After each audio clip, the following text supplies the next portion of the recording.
The Wedding Night Revelation. The clock struck midnight as Sophia Reynolds stood alone in the candlelit chamber, her heart pounding so hard she feared it might burst through her chest. The silk wedding gown had been replaced with a delicate nightdress that felt far too revealing, too vulnerable. She wrapped her arms around herself, trying to calm the trembling that had started the moment the ceremony ended. Sophia had turned 23 just a week ago, but she felt ancient with the weight of secrets pressing down on her shoulders. Her reflection in the mirror showed a woman with cascading auburn hair and pale skin that seemed to glow in the flickering light. But she knew what that mirror could not show: the marks hidden beneath the fabric, the story written in pain across her back. The arranged marriage had been decided without her input, as most things in her life had been. Her uncle, Lord Marcus Reynolds, had made it clear she should be grateful that someone of Alexander Hart's standing would even consider her. Alexander came from New Money, a merchant family that had earned their fortune through shipping and trade. Her uncle needed Alexander's wealth, and Alexander needed the respectability her family name provided. They had met only twice before the wedding, brief formal encounters where they barely spoke more than polite pleasantries. Alexander seemed kind enough during those meetings, but Sophia knew better than to trust first impressions. Her uncle had always seemed respectable to outsiders too. Footsteps echoed in the hallway, and Sophia's breath caught. The door opened slowly, and Alexander Hart entered, still wearing his dark wedding suit, though he had removed the jacket and loosened his cravat. He was taller than she remembered, with broad shoulders and an athletic build that suggested physical labor despite his merchant wealth. His dark brown hair was slightly disheveled, and his gray eyes swept the room before landing on her. Those eyes held something Sophia had not expected. Not hunger or entitlement, but uncertainty, perhaps even nervousness. Alexander closed the door gently and remained near it, maintaining distance between them. The silence stretched, filled only by the soft crackling of candles and the distant sound of rain beginning to fall outside. "You look terrified," Alexander said finally, his voice low and careful. Sophia considered lying, considered putting on the brave face she had perfected over years of survival. But something about the genuine concern in his expression made her answer honestly. "I am," she whispered. Alexander moved slightly closer, but stopped when she tensed. "What frightens you? Me specifically or the situation?" "Both," Sophia admitted. "I know what is expected tonight. I know my duties as a wife." "Duties?" Alexander repeated the word as if it tasted bitter. He walked past her to the window, looking out at the rain-darkened gardens. "Is that what you think this is? An obligation to be endured? Is it not?" Sophia's voice was barely audible. Alexander turned to face her fully, and in the candlelight she could see emotions playing across his handsome features.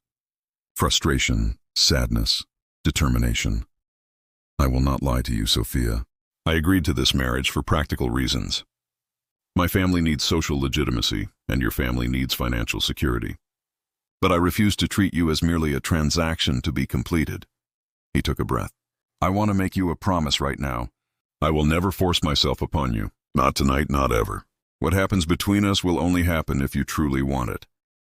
Sophia stared at him, searching for deception, for the trap she had learned to expect. "But we are married. You have legal rights. I don't care about legal rights," Alexander said firmly. "I care about consent, about choice. You are my wife, yes, but you are also a person with your own will. That matters more to me than any law or tradition."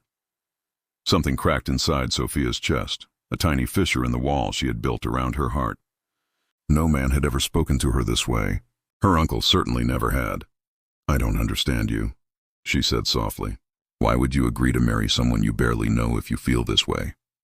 Alexander smiled, though it was tinged with self-deprecation. "Because I am practical, not a monster. I needed this marriage, but I hoped that perhaps, with time, we might build something real. Something based on mutual respect and maybe eventually affection." He paused. "But that requires patience. It requires getting to know each other as people, not just playing our assigned roles." Sophia felt tears pricking at her eyes. This kindness felt dangerous, like hope might hurt worse than resignation ever had. "What if I am broken?" The words escaped before she could stop them. "What if I cannot be the wife you deserve?" Alexander crossed the room in 3 long strides, stopping just in front of her. He did not reach for her, but his presence felt warm and solid. Then we will figure it out together, he said gently. Sophia, whatever you have been through, whatever scars you carry, visible or invisible, they do not define your worth. You are not broken. You are human. The tears fell then, hot tracks down her cheeks. Alexander slowly, carefully, raised his hand and brushed one away with his thumb. The touch was feather-light, reverent. May I hold you? He asked. Just hold you, nothing more. Sophia nodded, not trusting her voice. Alexander wrapped his arms around her, pulling her against his chest. She could hear his heartbeat, steady and strong. His warmth surrounded her, and for the first time in longer than she could remember, Sophia felt safe. They stood like that for several minutes, swaying slightly. Alexander's hand stroked her hair with gentle repetition, and Sophia felt the tension slowly draining from her body. Can I tell you something? She whispered against his chest. Anything. My uncle used to hurt me. For years. He would beat me when I displeased him, when I spoke out of turn, when I existed in ways that annoyed him. The words tumbled out, a confession she had never made to anyone. I have scars. On my back, my shoulders. I thought you should know before you see them and are disgusted. Alexander's arms tightened around her, but not painfully, protectively. I am not disgusted, he said, his voice rough with emotion. I am furious. Not at you, never at you, but at the monster who did this. He pulled back slightly to look at her face. Sophia, those scars are evidence of your strength, not your weakness. You survived. That makes you the bravest person I have ever met.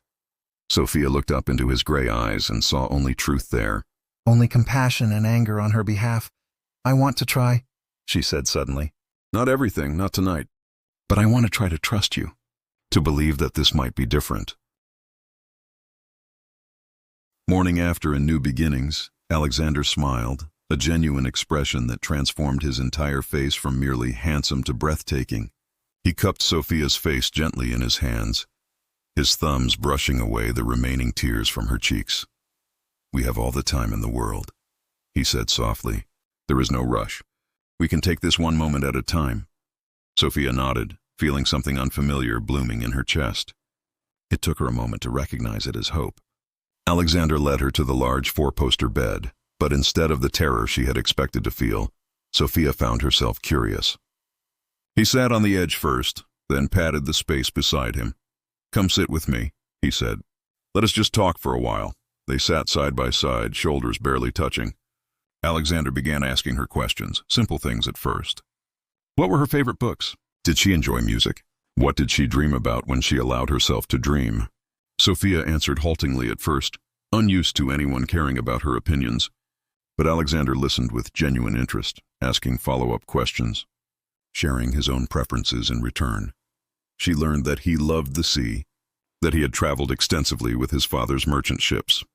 He told her about distant ports and exotic markets, about storms that tested his courage and sunsets that took his breath away. His passion for exploration was evident in every word, and Sophia found herself captivated. I would love to show you the ocean someday, Alexander said, his eyes bright with enthusiasm. Have you ever seen it? No, Sophia admitted. I have barely left the estate. My uncle preferred to keep me close. Alexander's jaw tightened briefly, but he kept his voice gentle. Then I will take you. We will travel together, see the world beyond these walls. Would you like that? Very much, Sophia whispered, surprised by how much she meant it.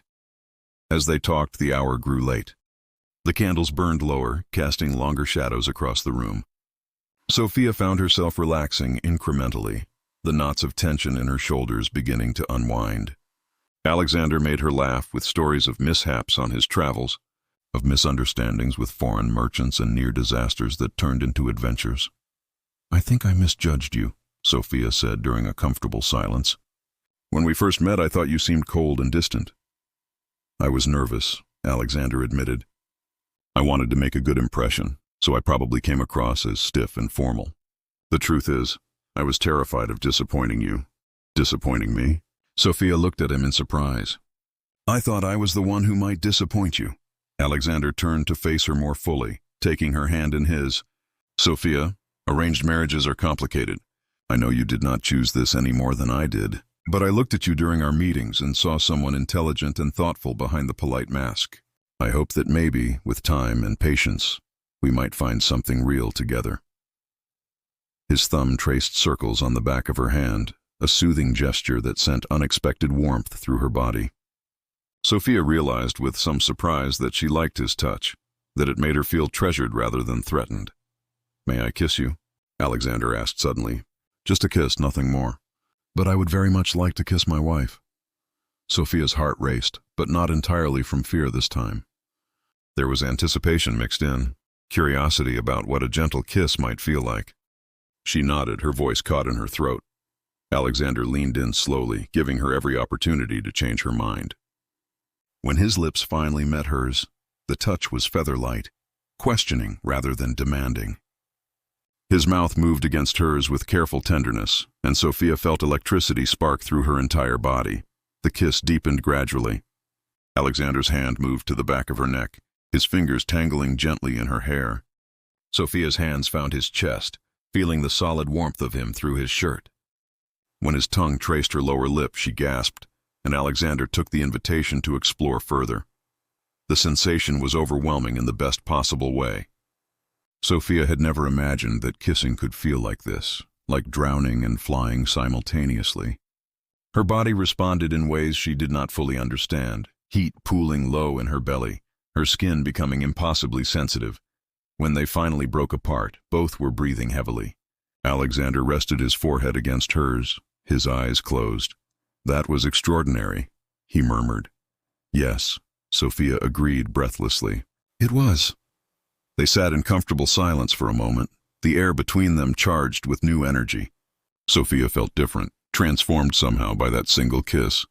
The fear that had dominated her earlier had not disappeared entirely, but it had been joined by something else. Desire, maybe, or at least the beginning of it. "I want to sleep beside you tonight," Alexander said. "Just sleep. I want to hold you and know that you are safe. Would that be all right?" Sophia nodded. "Yes, I think I would like that." They prepared for bed with an intimacy that felt both strange and natural. Alexander turned away while Sophia removed her nightdress and slipped under the covers, though she kept on her thin sleeping shift. He removed his shirt and trousers, leaving him in just his undergarments, before joining her in the bed. The mattress dipped under his weight, and Sophia found herself rolling slightly toward him.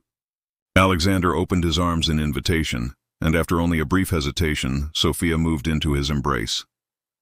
Her head rested on his chest, and she could hear the steady rhythm of his heartbeat. His arms wrapped around her securely, and one hand stroked her hair in long, soothing movements. "Thank you," Sophia whispered into the darkness. "For what?" "For being kind. For giving me choice. For not being what I feared." Alexander pressed a kiss to the top of her head. "You never need to thank me for treating you with basic human decency, Sophia. That should be the minimum expectation, not something worthy of gratitude." They fell asleep like that, wrapped in each other's arms. Sophia's last conscious thought was that maybe, just maybe, this marriage might become something she had never dared to hope for. Something real and good and healing. Morning arrived with golden sunlight streaming through the tall windows. Sophia woke slowly, immediately aware of the warm body pressed against her back. Alexander's arm was draped over her waist, his breathing deep and even with sleep. She lay still for a moment, adjusting to the unfamiliar sensation of sharing a bed with another person. It felt nice, she realized with some surprise, safe and comfortable in a way she had never experienced before. Alexander stirred behind her, his arm tightening briefly before he seemed to wake fully.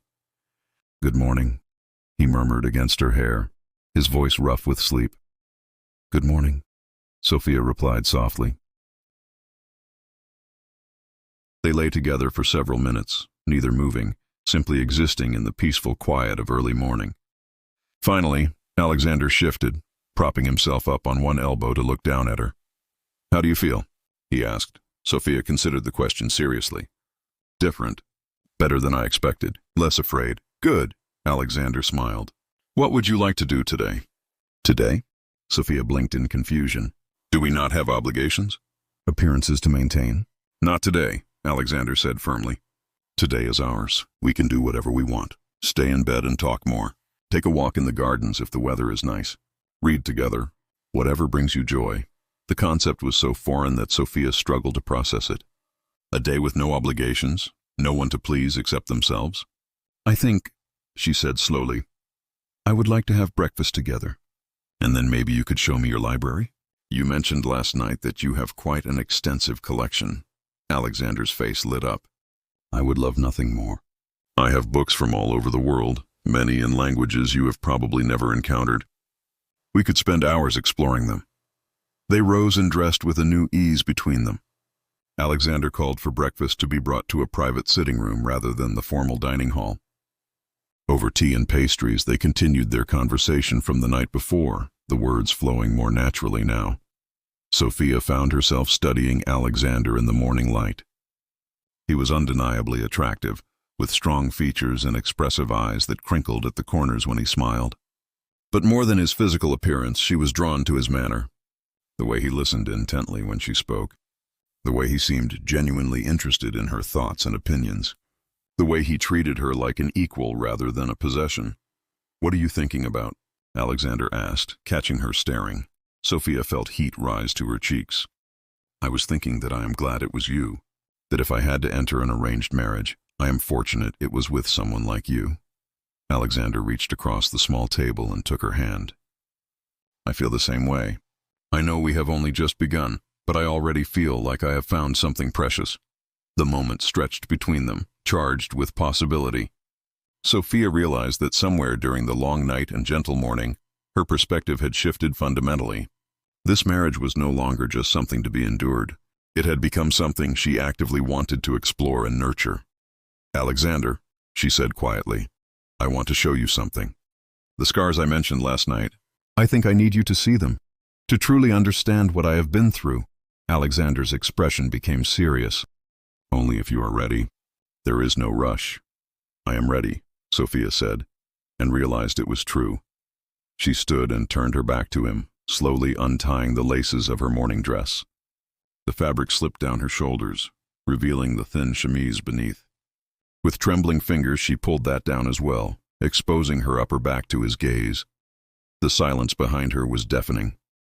Sophia closed her eyes, waiting for disgust or pity or rejection. Instead, she felt Alexander stand and move close behind her. His fingertips touched her shoulder blade with infinite gentleness, tracing one of the longer scars.